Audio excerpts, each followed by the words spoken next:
Ini IHSG sudah 1 bulan sideways terus kan, di dalam box aja, box.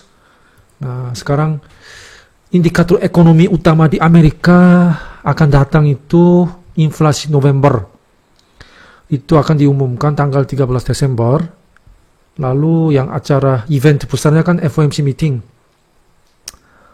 Itu Desember 13 juga. Nah, waktu tanggal 10 November kemarin kan ini pasarnya kan surprise kan. Itu angkanya lebih rendah daripada ekspektasi pasar. Maka waktu itu Nasdaq sampai melonjak 7% kan satu hari. Sekarang kan konsensusnya kan 50 pips. Oke, anyway, sampai minggu pertama bulan Desember tampaknya kondisi pasar tidak terlalu diganggu psikologi kekhawatiran. Ya, buat kita artinya boleh trading deh seperti biasa dengan ekspektasi santai rally bulan Desember. Memang tentu saja para ekonom memprediksi resesi pada tahun 2023. Tapi kita menemukan, lihat hasil pencarian kata resesi di Google Trend, itu menunjukkan frekuensi pencarian kata resesi selama pekan 9 sampai 15 Oktober, pertengahan Oktober ya, itu tertinggi frekuensinya. Mencapai 100 itu mentok. Artinya ini kan publik massa itu sudah sadar resesi akan datang tahun depan. Maka ketakutan terhadap ketidakpastiannya itu sudah berubah jadi kesadaran risiko, bukan ketidakpastian lagi. Jadi ya anehnya ini titik terendah indeks saham dan puncak pencarian resesi ini titiknya sama. Ini kan saling tumpang tindih ya. Nah, itu bisa ada kebetulan saham ya bisa aja jatuh lebih dalam lagi. Tapi ya probabilitas itu ya pertengahan Oktober ini kemarin itu sudah titik terendah. Itu yang kemungkinan besar. Karena ya harga saham itu kan bergerak duluan. Gapnya itu sekitar 6 bulan. Daripada kondisi ekonomi dia mencerminkan duluan. Jadi titik terendah di bulan Oktober ini kemungkinan besar mencerminkan resesi yang akan datang tahun depan. Semoga ya. Nah, oke, kemudian hasil trading selama 2 minggu kemarin. Seperti sudah diposting di community tab, ada 5 kali transaksi ya, 3 kali cuan, 2 kali loss. Ya, 20% dari untung ini sudah dibagi ya, walaupun tipis. Sayangnya PMBN ini hari ini naik. Saya udah mengakui itu kesalahan saya. Terlalu keburu. Memang satu fakta itu, orang yang keburu itu dimakan oleh orang yang sabar. Saya berkali-kali kita pengalaman kan. Lalu trisi ini saya salahin tri juga. Waktu itu arah hunting kan. Ya tapi syukur juga ya kalau masih hold itu tri sudah 2 hari ARB.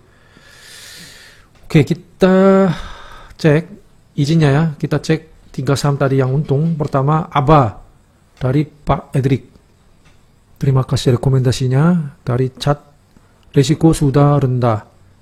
Nah ini poin yang bagus karena downside-nya sudah terbatas.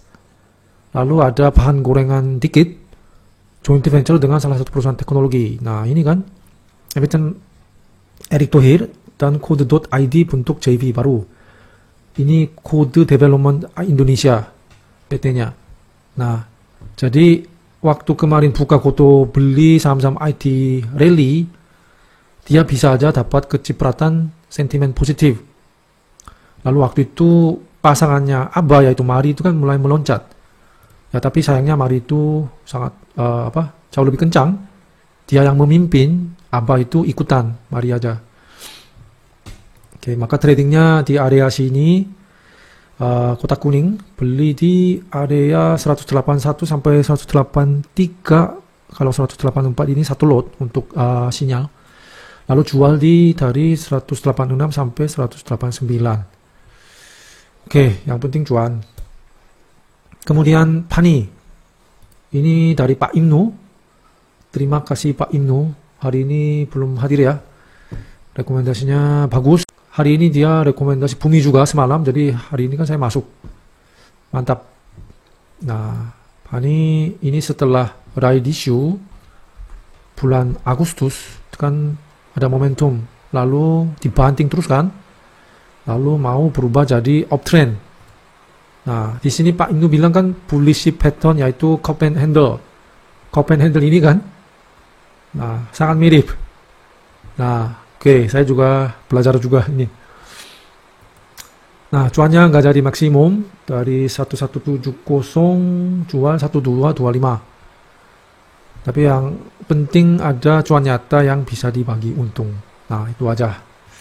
Kemudian saham tweet dari Pak Zal. Pak Zal di sini. Terima kasih Pak Zal. Ini masih downtrend kan kemarin. Ya, saya cek kinerja kuartal ketiga itu kan meloncat jauh dari kuartal kedua. Tapi harganya turun. Ya, memang karena masih downtrend ya, saya waktu itu hanya masuk sepertiga aja dari 100 juta. Tapi waktu itu pertimbangannya karena sudah turun terus sekali mantul. Nah, ini mungkin ada turun mantul ada.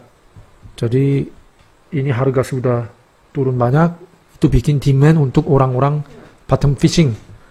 Maka saya juga coba aja dengan rekomendasi Pak Zal. Foreign mulai masuk lagi, chartnya belum jauh-jauh dari support. Setuju.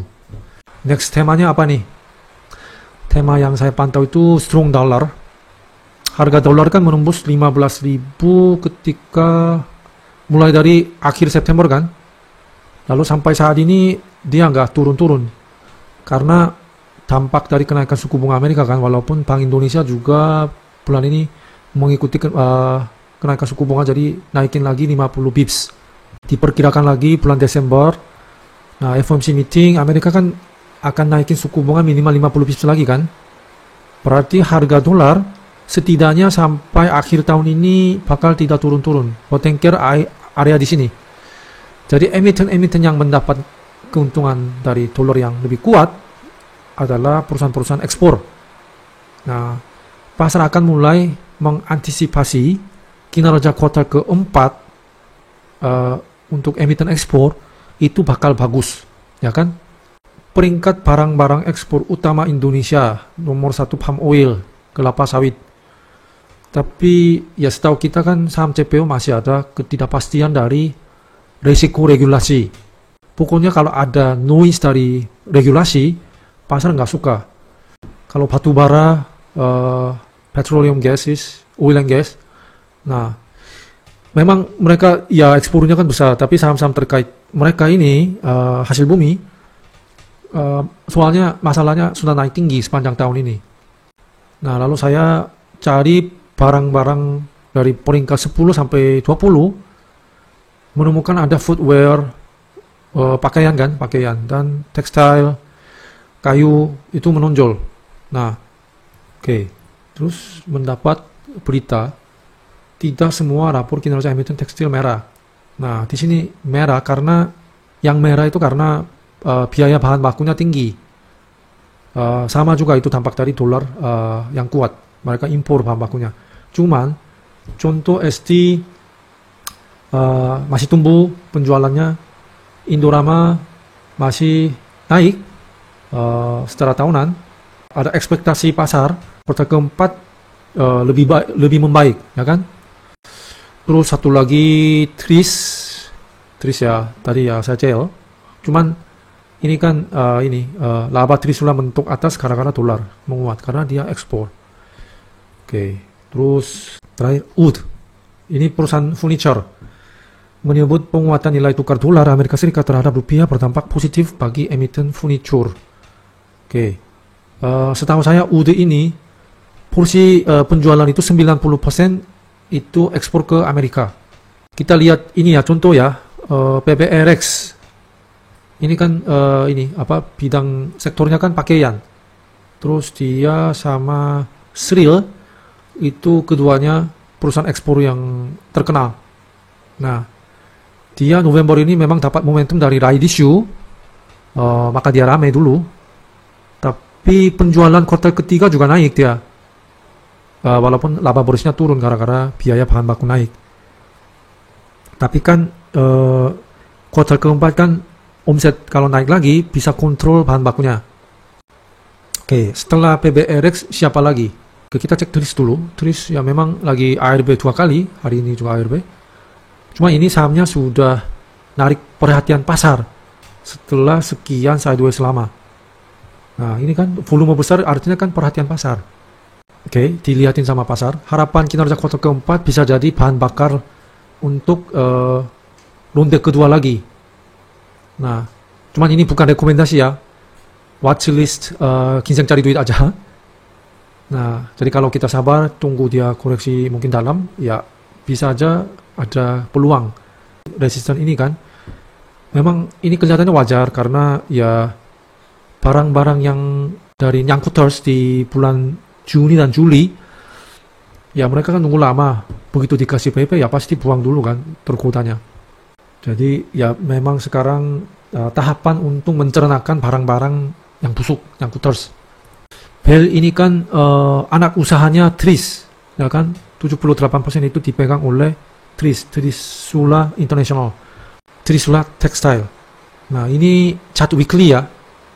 Ya emang kalau kita lihat ini serem. Tapi di sini sudah mau berhenti turunnya, mau bikin bottom kan dengan volume lumayan besar. Nah, artinya pasar lagi perhatikan. Jadi watchlist juga sih ini sahamnya. Terakhir Wood. Saham ini tadi seperti saya bilang 90% itu ekspor dan kebanyakan itu ke Amerika. Tapi ada satu resiko, kinerja kuartal ketiga belum keluar, yang lain kan sudah, setahu saya ya. Tapi curiganya ini kan harga saham turun duluan kan. Nah, mungkin karena kinerja kuartal ketiganya masih jelek, maka ya rumornya, dengan rumor itu orang Instagram mungkin buang dulu. Bisa aja. Kalau omsetnya makin naik, makin gede, itu semakin menyelesaikan masalah. Biaya bahan baku itu bisa dikendalikan. Kalau Wood nunggu laporan keuangannya keluar, terus lihat respon pasar. Kalau Bell, Tris nunggu ini dilupakan sama pasar atau tetap ada yang narik di area sini. Kalau di sininya lama, sideways, itu sudah kemungkinan besar yang barang-barang yang nyangkut terus ini sudah keluar, jadi maka bisa ringan. Perkiraannya seperti itu. Sekali lagi, membership ini akan dimatikan tanggal 21 Desember. Jadi membership live-nya tinggal 2 kali lagi. Jadi silakan sering kirim rekomendasi saham. Saya tidak bisa bilang saham-saham semua direkom dari teman-teman members akan saya tradingkan semua. Ya memang tidak bisa, tapi akan usahakan kalau timingnya pas dan momentumnya tepat, ya insya Allah saya trading.